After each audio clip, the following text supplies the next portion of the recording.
Bon, on reprend. Il est 23h34. Ouais, bah j'ai assez de temps pour faire le petit machin. Ça y est, je l'ai trouvé. C'était à la page 277, ce que je voulais lire tout à l'heure. Donc, je vais le faire. La croix de Jésus. Voilà. Alors, sur le chemin du Golgotha, Jésus ne portait ni une croix charpentée, ni juste des poutres perpendiculaires. Il portait les morceaux de la croix, un long tronc d'arbre non pelé, sur lequel étaient attachées des cordes, des poutres coupées court, et ce n'est que sur la place du supplice que la croix devait être charpentée. Un anneau de pierre grossièrement taillé servait entre autres à fixer la croix dans son trou. On a découvert un anneau de ce genre en 1986 à une profondeur d'environ 45 cm lors de travaux de restauration sur la colline rocheuse du Golgotha. Dans l'église du Sépulcre de Jérusalem, il a un diamètre intérieur de 11 cm. Selon l'avis du restaurateur grec Théo Mitopoulos, la croix de Jésus avec un diamètre intérieur de l'anneau de pierre de 11 cm n'a guère été plus haute que 2,5 mètres. 140.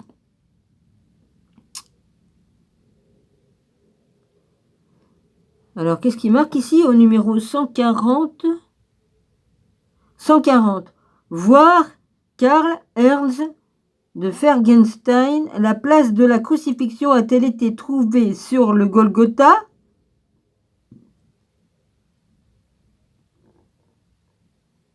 IN. Interrogation, ça veut dire peut-être. S'interroge quoi.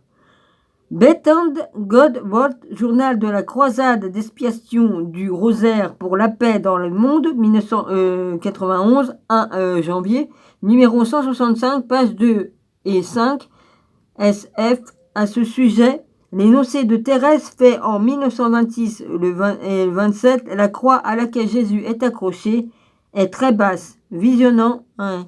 Bon, je continue. Selon l'avis du restaurateur grec Théo Mitropoulos, la croix de Jésus avait un diamètre intérieur de l'anneau de pierre de 11 cm, n'a guère été plus haute que 2,50 m, sans doute au-dessus de l'anneau de pierre. Johann Schneider a noté à propos de la forme de la croix de Jésus: le bois de la croix qu'elle Thérèse voit n'a pas la forme qui nous est connue, mais consiste d'abord en 3 morceaux pas encore assemblés, liés par des cordes, un long tronc non taillé à 2 poutres coupées plus petites. 141. Versionen de Thérèse Newman. Ok.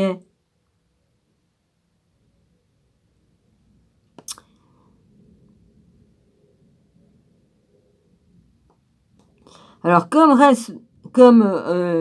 Thérèse me l'a raconté dans son état normal en été 1947, la croix a été préparée de la manière suivante. Elle la voit par terre au début de la vision de la crucifixion. Le tronc non taillé est écorcé et raboté sur la face supérieure de haut jusqu'au point marqué pour les talons. 3 excavations sont creusées, une pour la couronne d'épines, une pour le milieu du corps et une plus profonde pour les talons. Sous l'excavation pour les talons, un morceau d'une autre sorte de bois est fixé pour soutenir les pieds aux emplacements marqués. Pour les mains, 2 trous sont percés et un troisième dans celui des pieds. En haut du tronc, il y a une incision dans laquelle sera inséré le tableau écrit avant de dresser la croix. Dans le sol rocheux, la colline du Golgotha a beaucoup de calcaire. On creuse un trou vertical pour y glisser la croix une fois dressée. Il est remarquable que la description de la croix de Jésus par Thérèse coïncide avec celle de la découverte dans l'église du sépulcre de Jérusalem que nous avons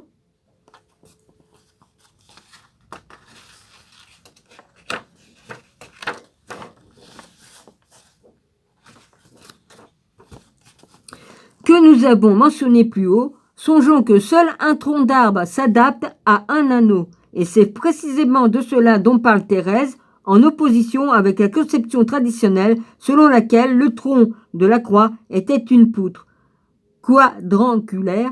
Karl-Heinz Frankenstein demanda au restaurateur grec: comment se fait-il que les représentations les plus anciennes de la croix montrent une forme quadrangulaire alors que l'anneau de pierre est cylindrique? Métropoulos répondit: nous devons être conscients que les anciennes croix votives, comme dans la mosaïque d'Api de l'église de Santa Palanziana, de Pudenziana à Rome, de la fin du IVe siècle, étaient configurées de façon qu'on puisse les orner avec des gemmes et des icônes, ce qui aurait été très difficile avec une croix faite d'une poutre cylindrique. Par ailleurs, les archéologues ont trouvé en d'autres endroits des croix datant de la période romaine qui avaient une section cylindrique. Précision à ce sujet que ce serait un travail totalement inutile que de rendre à coups de hache quadrangulaire un tronc qui ne servait que de pieu de martyr ou de le couper avec une scie. Dans l'Antiquité, cela n'était fait avec les bois de construction que quand c'était incontournable. On en apprend de belles, hein? Ça, j'avais déjà dit, ça. Du fil,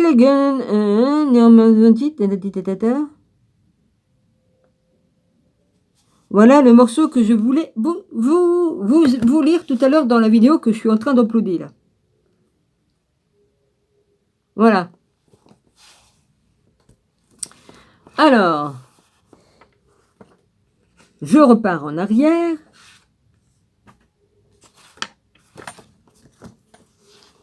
Alors, l'araméen.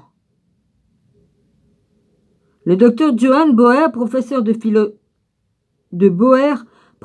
philosophie sémitique à l'université de Halle, était à côté du professeur Wulff le seul spécialiste qui se soit confronté au phénomène araméen de Thérèse Neumann.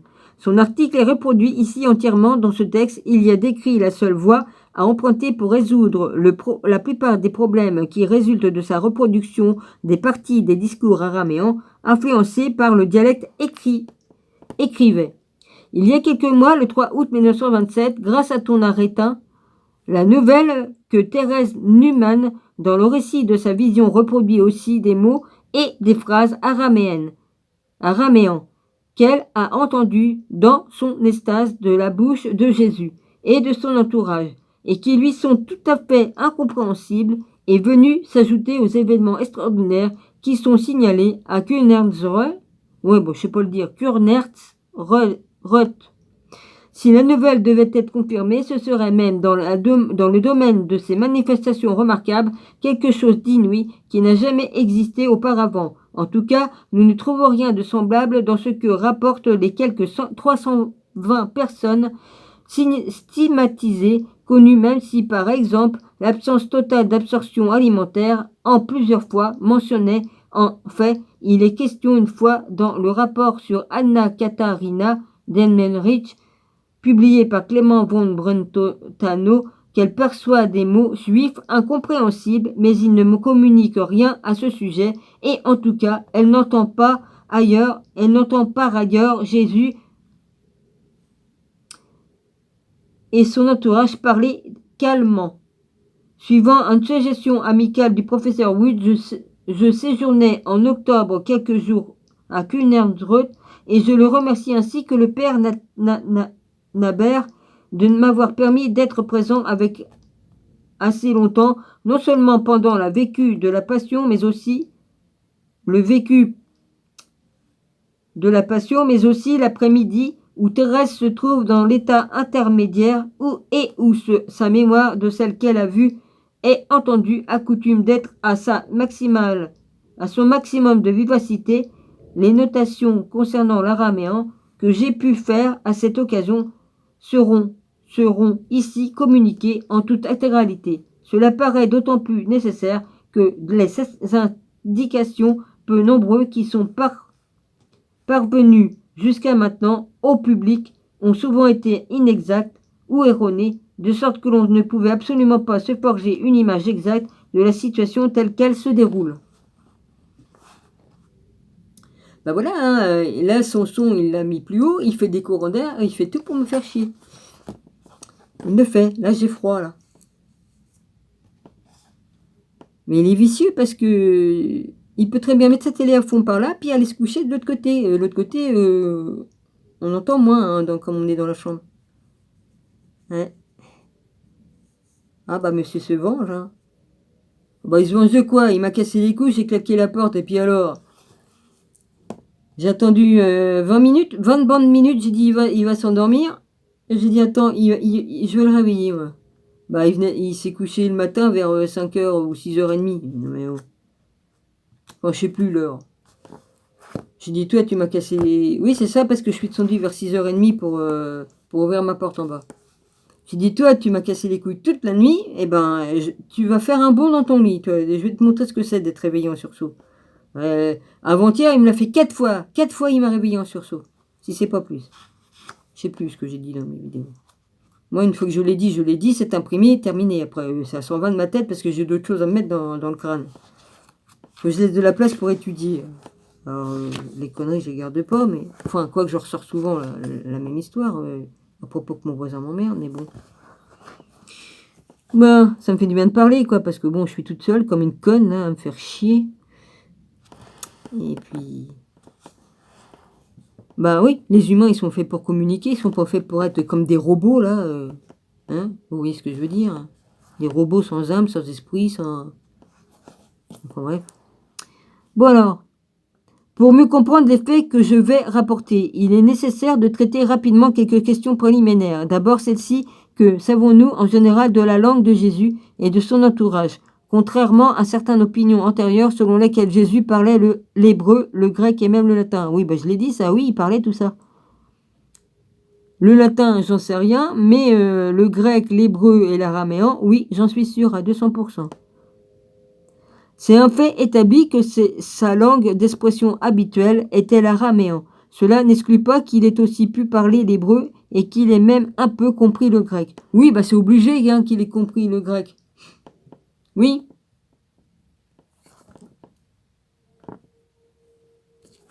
Bon, j'en ai pour toute la nuit. Hein. Ouais. Les mots originaux de Jésus transmis. Alors demain matin, je vais avoir la tête dans le cul. Alors je vais louper il faut surtout pas que je loupe le marché, sinon je vais avoir rien à manger. Et j'ai pas envie d'acheter des merdes au magasin. Le marché, c'est déjà quand même mieux d'acheter des fruits de saison sur le marché, c'est mieux. Et puis on fait vivre les petits commerçants, je sais plus comment on appelle ça.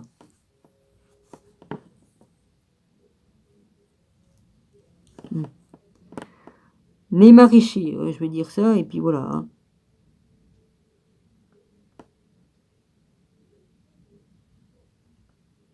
Alors, les mots originaux de Jésus transmis par les évangiles comme Abba, Père, ou Talita, Kumi, jeune fille, lève-toi, sont indubitablement araméens. L'araméen avait déjà quelques siècles avant la naissance du Christ presque complètement refoulé l'hébreu de la vie habituelle, bien que ce dernier ait survécu comme la langue de la prière et de l'érudition. L'araméen lui-même qui, pour s'exprimer grossièrement et par rapport à l'hébreu, ce que le hollandais et par rapport de l'allemand n'était homogène, ni dans son vocabulaire, ni dans sa prononciation. Il était par exemple sans doute autrement parlé en Galilée qu'en Judée, ce qui explique que Pierre à Jérusalem ait été reconnu par son langage comme galiléen. Nous savons aussi en partie en quoi le galiléen se distinguaient du judaïsme. Par exemple, les Galiléens ne pouvaient pas articuler certaines gutturales propres aux Sémites.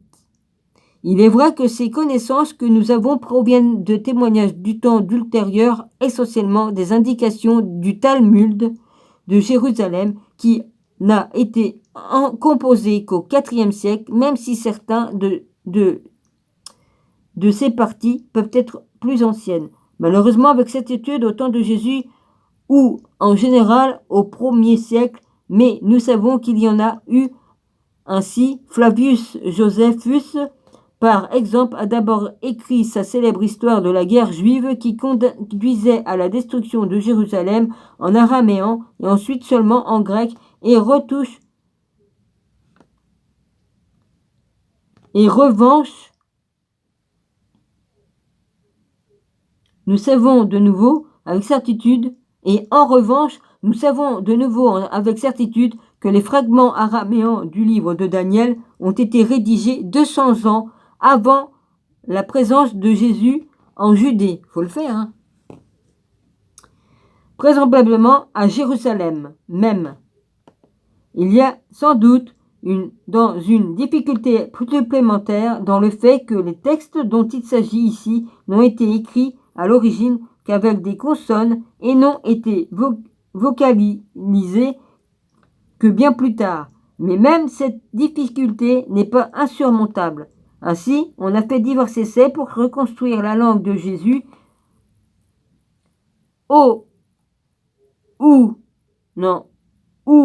au moins les paroles que nous sommes transmises de lui dans leur forme originelle. C'est actuellement le professeur Gustave Taff d'Alma, âgé de 72 ans, qui a fait c'est l'autre côté, hein, 109. C'était, on sait, de Boer valait pour son époque. Il a entre-temps été rendu obsolète par les sociétés Talt à Cunram. Alors, d'Allemand, man âgé de 72 ans, qui a fait le plus dans ce domaine. Dès sa jeunesse, dit-il, il désirait rendre plus objectif le monde où vivait Jésus. Si donc on se demandait si le discours de Jésus et des apôtres pourrait être compris par un languiste, aujourd'hui il faut répondre que cela serait possible dans une certaine mesure pour des phrases singulières, pas trop longues, à supposer que le languiste en question se soit consacré à l'étude approfondie des travaux en question. Le fait que nous n'ayons qu'une connaissance parcellaire de divers détails de la prononciation ne doit pas être un obstacle absolu pour la compréhension. Nous comprenons bien aussi les dialectes les plus différents de notre langue, même quand ils nous paraissent franchement étrangers. Naturellement, il y aura dans ce cas des mots et des locutions que nous ne reprendrons qu'après quelques réflexions, voire pas du tout.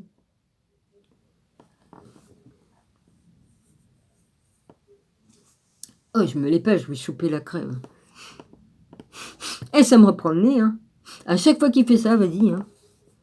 Mais en trouvant pas dans le cas de Conundrum, même si nous admettons l'authenticité des mots araméens dans leur forme naturelle, mais dans la restitution par une simple jeune fille qui n'a jamais entendu ou appris une langue étrangère et a fortiori l'araméen, alors se posent d'autres questions dans lesquelles mesure ces restitutions pourraient-elles être considérées comme fiables. Il faut dire à ce sujet que même un linguistique très instruit, s'il ne dispose pas d'une mémoire exceptionnelle, sera incapable de restituer exactement une phrase un peu longue dans une langue qui lui est totalement inconnue. Il en reviendra tout au plus, le début à la fin, mais pour le reste uniquement des mots isolés et des phrases brèves. On doit s'attendre d'emblée à la même chose chez Thérèse. Aussi, le linguiste ne serait pas beaucoup plus avancé qu'elle sur l'essentiel si la langue étrangère contient aussi de son inconnu ce qui arrive, alors qu'il faut s'attendre à ce que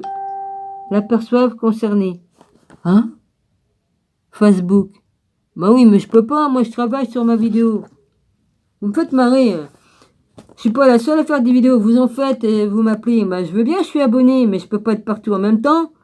Hein? Quoique. Quoique, je suis en haut, puis je suis là. Ouais.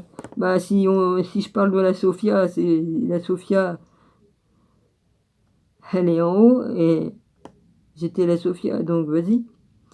J'étais, je suis toujours parce que en haut, en bas, tout ce qui est en haut est comme en bas et tout ce qui est en bas est comme en haut. Ouais, bah, c'est dans la Bible. Hein. Bon, à ce que la personne concernée les remplace par des sons connus, plus ou moins similaires, substitution phénosique, phonétique, mais même des sons connus situés dans une association inhabituelle peuvent être remplacés par une association plus familière. Dans nos cas, le guttural symétique spécifique aurait par exemple complètement disparu de la restitution de Thérèse ou serait remplacé par d'autres sons comme G ou R. G ou R, c'est un R que ça fait là? Ouais, je suis pas sûr. G ou R. Oh, ça fait chier. Ouais. C'est pas facile à lire les petites lettres là. Là. Voilà. Ah, j'ai encore le droit à quelques minutes.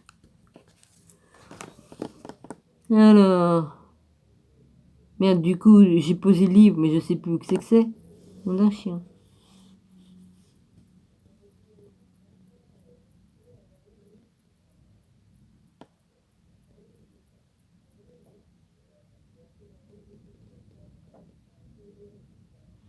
Oh, c'est chiant. Je l'ai perdu. Ah oui. Attends.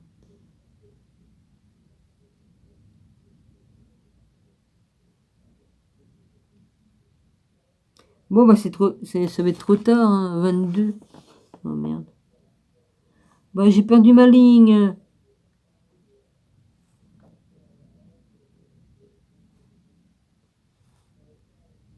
C'est écrit.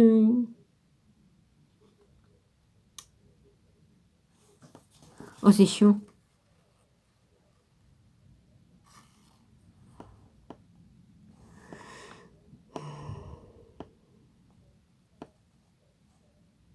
Ok. Ouais.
Alors.